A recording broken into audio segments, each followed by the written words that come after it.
बिस्मिल्लाहिर्रहमानिर्रहीम। हमारी पूरी कौम को बिलअमूम और ज़िला अटक के अवाम को बिलखसूस इस मुक़द्दस महीना रमज़ानुल मुबारक की खुशियाँ मुबारक हों। और अगर हम देखें तो ये एक ऐसा मुक़द्दस महीना है जिसमें हम हमारे अकायद के मुताबिक, हमारे मज़हब के मुताबिक ये हमें वक्त मिलता है कि हम अपने अल्लाह ताला के हुज़ूर अपने सारे गुनाहों की बख्शिश करवा सकें। अगर हम इसको देखें कि इससे जो हमें सबक मिलता है रोज़े रखने से, उनमें सबसे बुनियादी और अहम तो सब्र का है और दूसरे के एहसास का है। स्पेशली हमारी कौम के वो सेगमेंट्स, वो सेक्शंस ऑफ सोसाइटी, वो ऐसे लोग जो कि वल्नरेबल हैं, जो कमज़ोर हैं और जो अंडर प्रिविलेज्ड हैं, तो वो किन किन मुश्किलात से गुज़रते हैं। ऐसे लोग जिनको बाज़ औक़ात में 3 की बजाय 1 वक्त में खाना खाते हैं, तो हमें उनका एहसास होता है। तो रोज़ा हमारे अंदर बुनियादी तौर पर वो एहसास, वो रहमदिली और वो ख़याल और वो पाकीज़गी, वो तक़द्दुस पैदा करता है हमारे अंदर, जिससे हम एक बेहतर इंसान बन सकते हैं।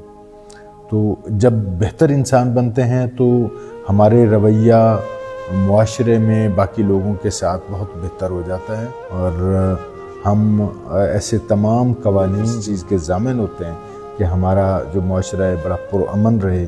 उन तमाम कवानीन की हम पासदारी करते हैं, उनका ख्याल करते हैं। ट्रैफिक कवानीन का ख्याल करते हैं, क्योंकि ट्रैफिक कवानीन उस चीज़ से रिलेटेड हैं कि हमारे अंदर कितना एक पेशेंस है, कितना सब्र है। हम दूसरे को कितना एक रास्ता देते हैं कि वो गुज़र जाए और हम वेट कर लें और किसी किस्म का एक्सीडेंट या तसादुम ना हो।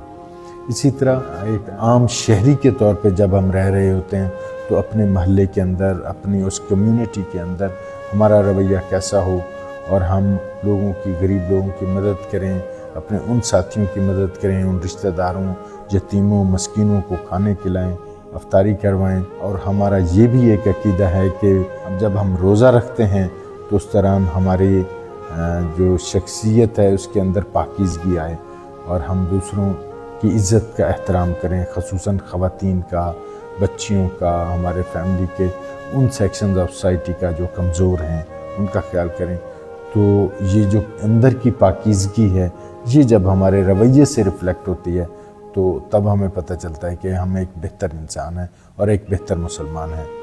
जहाँ तक हमारे शहरों में जब आप निकलते हैं और मुख्तलिफ़ बाज़ारों में जाते हैं तो वहाँ भी इस चीज़ का ख़ास ख्याल रखना है कि अपनी ख़वातीन की, बच्चियों की इज़्ज़त एहतराम का ख़ास ख्याल रखना है और किसी किस्म की हरासमेंट नहीं होनी चाहिए।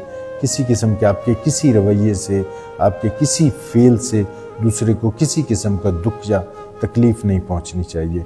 इस पर्पज़ के लिए हमारी डेडिकेटेड टीम्स हैं। अब रमज़ान बाज़ारों के अंदर जो इस चीज़ को बाकायदा तौर पे देखेंगे, हमारी लेडी ऑफिसर्स मौजूद हैं और चीफ़ मिनिस्टर साहबा जो हैं हमारी मोहतरमा मरियम नवाज़ साहबा, उनका ये एक विज़न है। वो कहती हैं कि ख़वातीन का तहफ़्फ़ुज़ जो है वो उनकी बड़ी प्रायोरिटी है, रेड लाइन है। आई साहब ने स्पेशल इंस्ट्रक्शंस दी हैं, हदायत दी हैं कि हम इन सारी चीज़ों को इम्प्लीमेंट करें जिससे माशरे में बड़ा एक पुरअमन और इंतहाई अच्छा एक हमारा रमज़ान मुबारक का ये महीना गुज़रे। तो मैं अपने तमाम अवाम को, ख़ुसूस अटक की अवाम को ये पैगाम देता हूँ कि वो इस मुक़द्दस महीने की बाबरकत जो सातें हैं उनसे ये फ़ायदा उठाते हुए अपने आप को भी बेहतर करें और मुआशरे के अंदर अपना किरदार भी बेहतर करें, ताकि हमारा मुआशरा एक मिसाली मुआशरा हो। बहुत शुक्रिया।